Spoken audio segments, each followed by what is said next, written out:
Al tablero con Fray Nelson. Tolerancia y verdad, ¿son compatibles? ¿Puede estar uno genuinamente convencido de algo y al mismo tiempo genuinamente respetuoso de otras opiniones? ¿No dicen que la religión es el gran estorbo para la convivencia porque la persona de fe está demasiado convencida de su verdad? ¿Cómo se puede ser tolerante y verdadero a la vez? Bienvenidos al tablero con Fray Nelson Medina.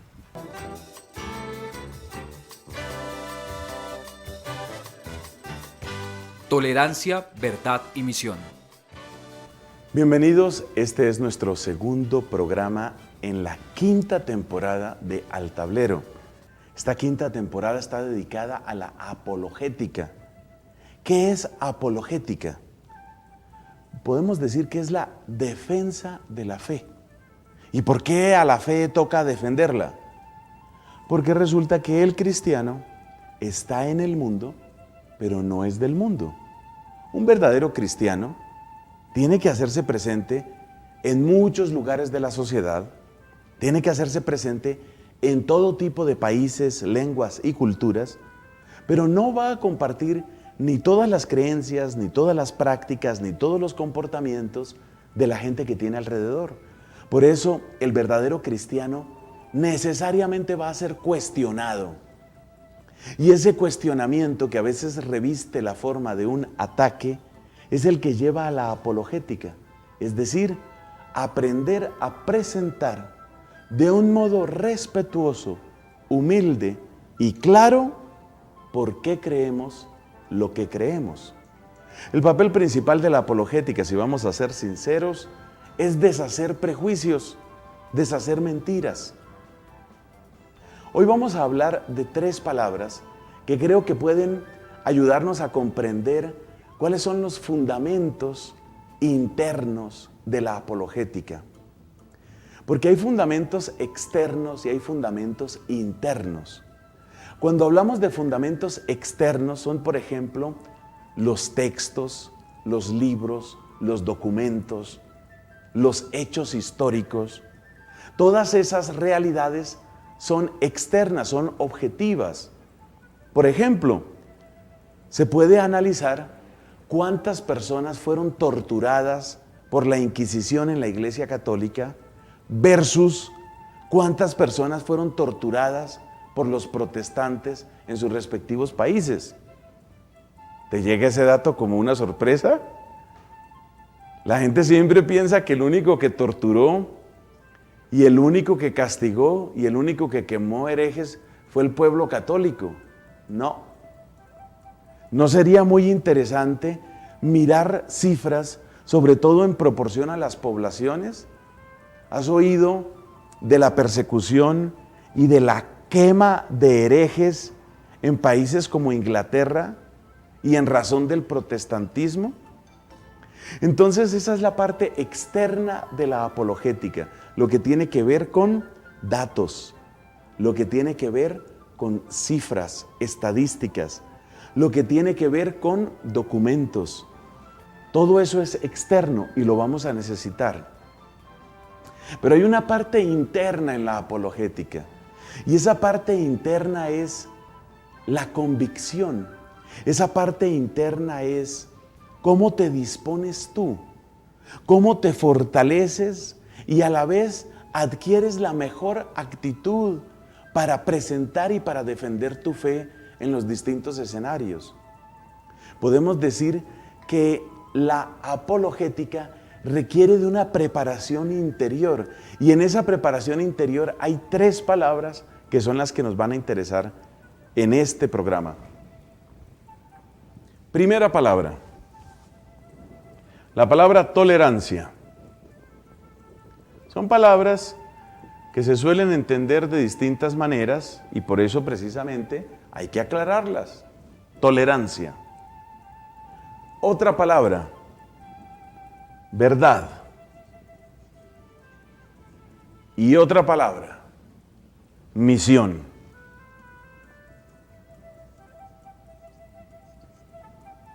Tres palabras. En todo lo que tiene que ver con las religiones, las distintas religiones, y especialmente con nuestra religión católica, estas tres palabras son motivo de agrias discusiones. Yo voy a empezar, para que tengamos cierta claridad, yo voy a empezar contando cuál es, llamémoslo así, el discurso estándar que se maneja con estas palabras. Por ejemplo, con respecto a la tolerancia. Con respecto a la tolerancia, la idea que mucha gente tiene es que si yo estoy convencido de mi fe, yo me vuelvo intolerante. Y como la tolerancia es una virtud muy necesaria para la vida social, y como la tolerancia es vecina y hermana de una mentalidad democrática que hoy casi todo el mundo considera indispensable, entonces la religión es un atentado contra la tolerancia. Y cuanto más grande sea la convicción, tanto menor será la tolerancia. Y cuanto más antigua, y cuanto más firme, y cuanto más poderosa sea una religión, peor. Porque entonces la persona está más convencida, los creyentes están más convencidos de lo que tienen que hacer.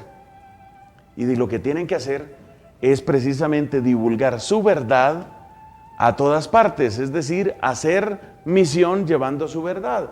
Y entonces eso produce demasiada antipatía. Eso es antipático. Por consiguiente, el discurso que se maneja con la tolerancia es que uno tiene que evitar cualquier convicción. Uno tiene que evitar mostrar sus convicciones.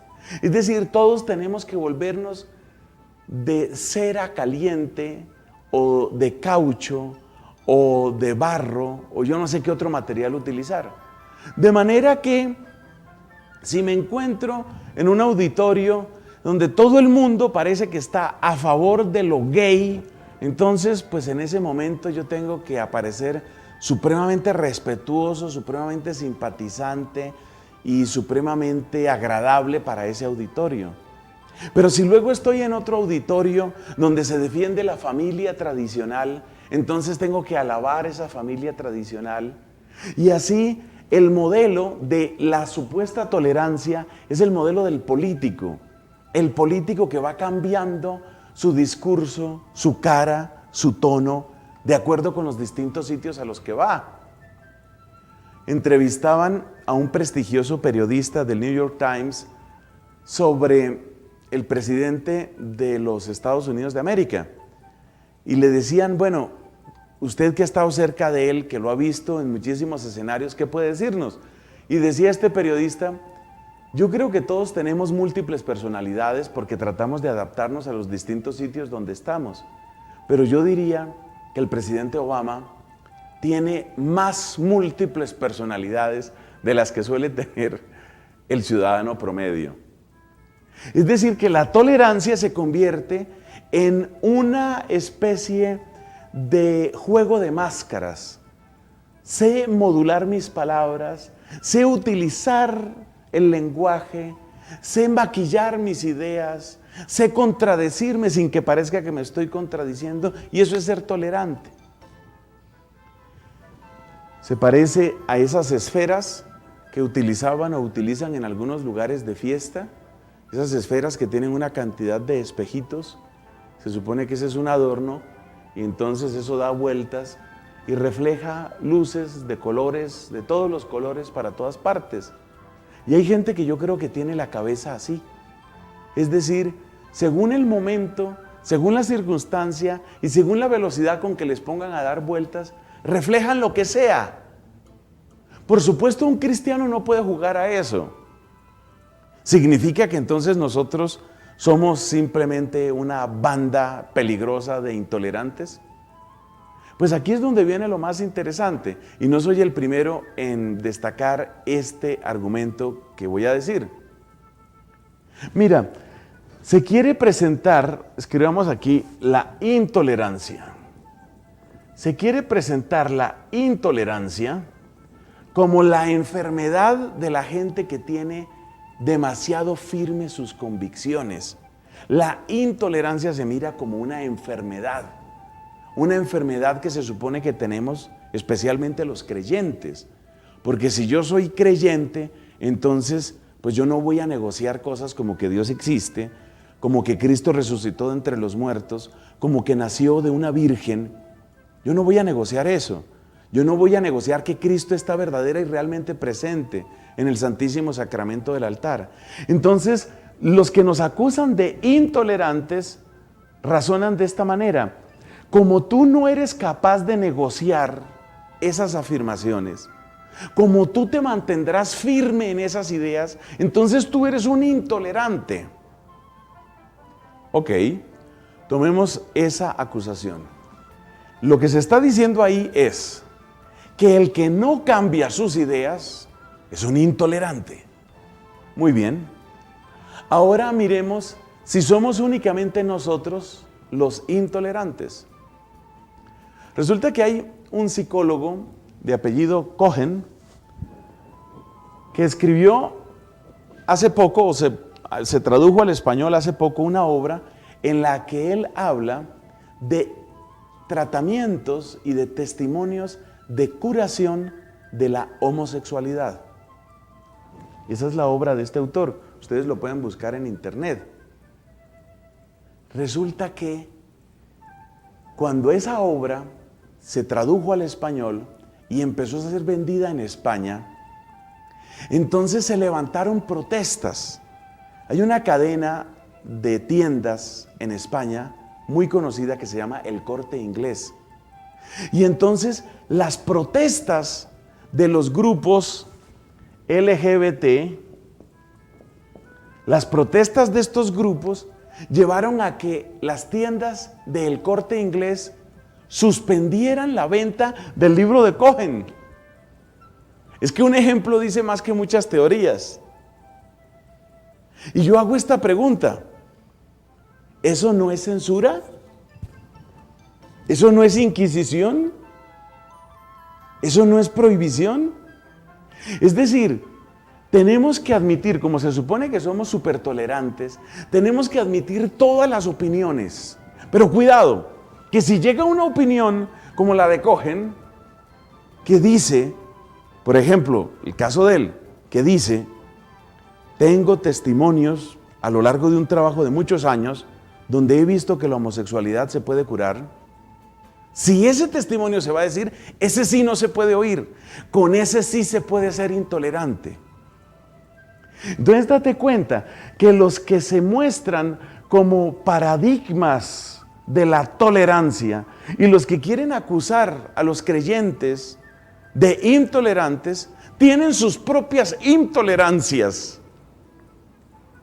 Lo que quiero decir es que si utilizamos la palabra intolerante para referirnos a aquel que no va a cambiar sus ideas, entonces permíteme decirte que todos somos intolerantes en ese sentido, y en buena hora que lo somos, porque hay cosas que son intolerables.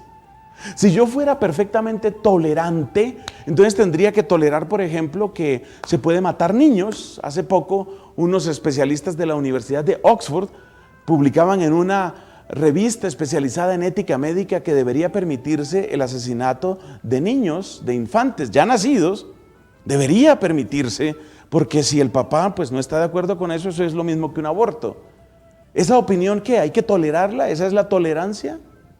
No. Todos, en buena obra y en buena hora, todos somos intolerantes y debemos serlo. Debemos ser intolerantes en aquellos principios que no estamos dispuestos a negociar. Pero por supuesto, tenemos que aprender, sin embargo, a estar en diálogo con otros. ¿Cómo se da esto de ser a la vez firmes y abiertos? Ese es el tema de la verdad y de eso hablaremos en unos minutos.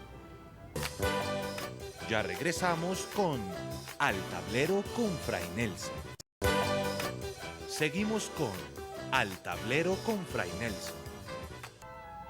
Gracias a las opiniones de ustedes, gracias a sus preguntas y comentarios, gracias a sus peticiones y también a las felicitaciones que nos envían, le vamos dando un rumbo a este programa que es para ustedes.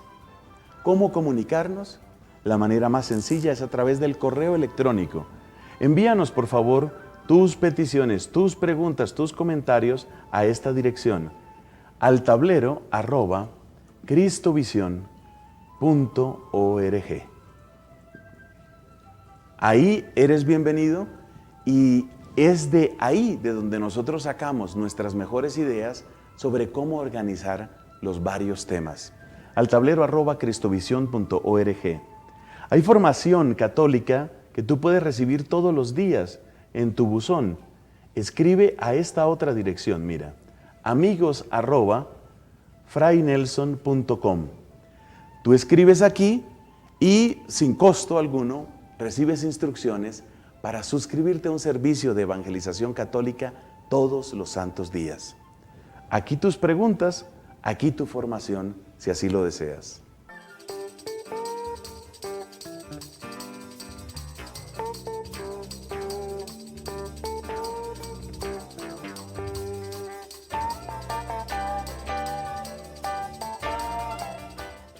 Cordial saludo. Me encantan las charlas que ha orientado en este programa sobre la moral.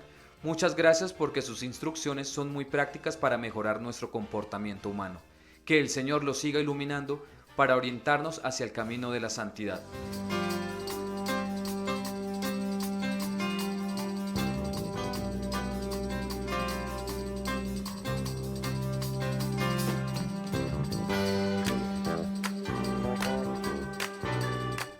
Fray Nelson, buenas.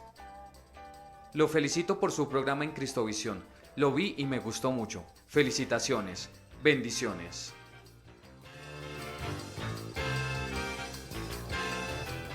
Cuando se habla de tolerancia, normalmente se utiliza esa palabra para atacar al creyente. Como tú eres musulmán, eres un intolerante. Como tú eres un católico que cree lo que cree el Papa, tú eres un intolerante. Es decir, la religión sería el paraíso de la intolerancia. Pero en nuestro segmento anterior aprendimos algo muy importante. Mira, la próxima vez que alguien te diga que tú eres intolerante, hazle nada más esta pregunta. A esa persona que te habla así, tú le respondes de la siguiente forma: óyeme, ¿tú crees que todo se vale o hay cosas que no se valen? Esa es la pregunta que hay que hacer. ¿Todo se vale? ¿Todo? Si alguien, por ejemplo, decide que se puede extinguir los indígenas que viven en cierta montaña y preparar con los cadáveres de ellos una salsa, ¿eso se vale? ¿Todo se vale? Si alguien decide que se puede echar veneno en los productos de consumo porque hay que deshacerse de ese veneno, ¿eso también se vale? Por supuesto que estoy dando ejemplos ridículos, pero de eso se trata. Es que con lo ridículo uno aprende a recordar más fácilmente las cosas. No todo se vale. Entonces, cuando te encuentres con alguien que te acusa de ser intolerante, lo primero es hacerle ver a esa persona que también esa persona es intolerante con sus propios principios. Y todo ser humano tiene algunos principios. ¿Qué tal que me encontrara yo con alguien que dijera, sí, todo se vale? Entonces, ¿se vale que yo lo mate ahora a usted? Pues sí, también se vale. No, eso nadie lo va a decir. Entonces, ¿qué quiere decir esto? Quiere decir que la acusación de intolerancia es un bozal, es una soga que uno tiene que aprender a quitarse pronto. No me vengas a acusar a mí de intolerante. Tú también piensas que hay cosas que no se valen. Quizás diferimos. Tú crees que lo que no se vale son unas cosas y yo creo que lo que no se vale son otras cosas, y tal vez hay un área de intersección en la cual ambos convenimos que hay cosas que no se valen. Una vez que uno llega a esa conclusión, entonces ya se da cuenta que el tema de la tolerancia no es simplemente el estar open-minded, es decir, tener mente abierta. No, la mente no puede ser tan abierta como para que quepa todo, porque hay cosas que uno no quiere que quepan y no puede aceptar que quepan. Los ejemplos internacionales más fáciles de mencionar son los que tienen que ver, por ejemplo, con el Holocausto.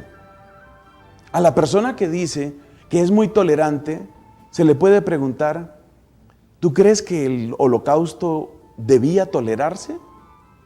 Y si otro sale con ideas neonazis, ¿también hay que tolerárselas? Hay ideas que no se toleran, hay comportamientos que no se toleran. Entonces hay una intolerancia que es válida. Eso no significa que uno pueda ser intolerante en todo. No significa eso. Simplemente significa que cuando nos ataquen de intolerancia, nosotros tenemos que aprender a defender que sí es válido tener convicciones y que todo ser humano adulto e inteligente las tiene. Todos tenemos convicciones. Y cuando uno tiene convicciones, uno es intolerante con respecto a eso. Creo que ya no hay que dar más explicaciones sobre este tema. Pero entonces surge otro gran tema, otro enorme tema, porque habíamos puesto 3 palabras, la tolerancia, la verdad y la misión. Pues ahí viene el tema de la verdad. Mucha gente cree que la verdad es una palabra demasiado peligrosa como para manejar en público. Hay una sustancia que se llama la nitroglicerina. La nitroglicerina se puede transportar, pero con extremo cuidado, porque si un frasco contiene nitroglicerina y se agita un poco, explota. Pues hay gente que cree que la verdad es nitroglicerina en el panorama social. Es decir, que no se puede llevar verdad o la palabra verdad a una discusión pública. Entonces se reemplaza el término verdad, se reemplaza por otra serie de términos. Por ejemplo, se reemplaza por la palabra acuerdo, o por la palabra consenso, o por la palabra opinión de la mayoría. De hecho, nuestros políticos, muchos de los cuales son lamentables en términos de argumentación, hacen este reemplazo todo el tiempo. Cuando están discutiendo los temas realmente neurálgicos, los temas realmente serios del presente y el futuro de nuestros países, muchos de los políticos reemplazan esta palabra por equivalentes como los que dije antes, especialmente por lo que tiene que ver con el consenso, el acuerdo, la opinión pública, el juicio de la mayoría. Para muchos las cosas funcionan así. Un famoso presidente de una nación que no es la colombiana, en un país donde está aprobado el aborto en no sé cuántos casos, decía, pues es que yo como presidente, yo no puedo cambiar la legislación de mi país, porque yo no soy un legislador, yo no estoy en el poder legislativo, yo estoy en el poder ejecutivo. Yo no soy juez, yo no estoy en el poder judicial, yo estoy en el poder ejecutivo. Luego lo único que me corresponde a mí es hacer cumplir la ley. Y si la ley permite el aborto en esos casos, pues queda permitido en esos casos. Así hablaba este presidente. Así hablaba y seguramente sigue hablando. ¿Qué está haciendo ese hombre con esa argumentación? Que ya ves que no es una argumentación sino un sofisma. Él lo que está diciendo es que no nos preocupemos del tema de la verdad. No entremos en si es verdad que hay vida humana o no hay vida humana en un feto o en un embrión. No entremos en ese tema, sino simplemente quedémonos con que la mayoría de los magistrados en la fecha tal aprobaron esa ley. Es decir, se reemplaza la verdad por el juicio de una mayoría, o se reemplaza la verdad por lo que queda escrito en un documento o en una ley. Pero sucede una cosa, y es que no todas las leyes son justas. Y el cristiano debe tener muy claro que la ley injusta no obliga. Pero es que si no cumplo la ley me van a multar, si no cumplo la ley me van a encarcelar. Eso ya está sucediendo. No estoy hablando de países remotos ni países enemigos al cristianismo. Ya está sucediendo en nuestros países. Ya está sucediendo que esa persecución finalmente lleva a la destrucción de obras muy buenas. Pregunta qué sucedió con las agencias católicas de adopción de niños en el Reino Unido. Y se supone que son países que son paradigma de desarrollo y de civilización para el mundo entero. Pero ¿qué fue lo que sucedió allá? No, resulta que hay una ley, lo que se llama el Equality Act, una ley sobre igualdad, y esa ley reclama que toda agencia de adopción tiene que dar en adopción a cualquier pareja que cumpla con ciertos requisitos, independientemente, por ejemplo, de la orientación sexual. Entonces las parejas homosexuales, según eso, tienen derecho de adoptar. Y resulta que las agencias católicas de adopción en el Reino Unido dijeron: nosotros no podemos cumplir eso. Y el Estado les dijo: de malas, les toca acabarse, no hay nada que hacer, acábense. Entonces fíjate cómo se maneja el tema de la verdad. Si está escrito en un papel, esa es la verdad. Si esa fue la opinión de la mayoría, esa es la verdad. Así no funciona, así no funciona una verdadera ética, una verdadera moral.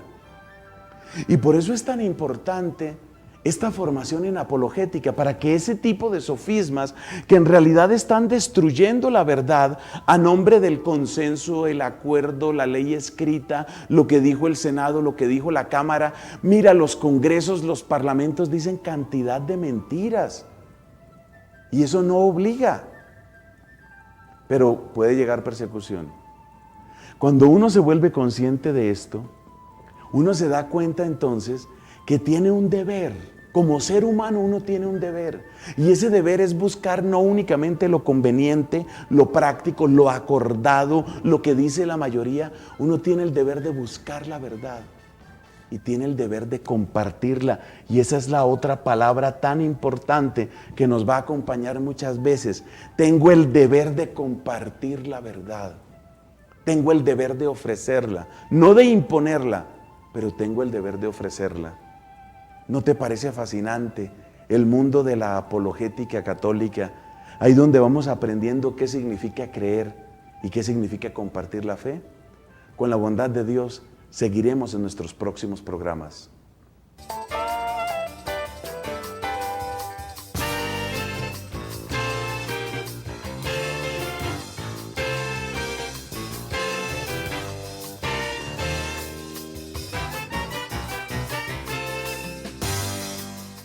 Al tablero con Fray Nelson.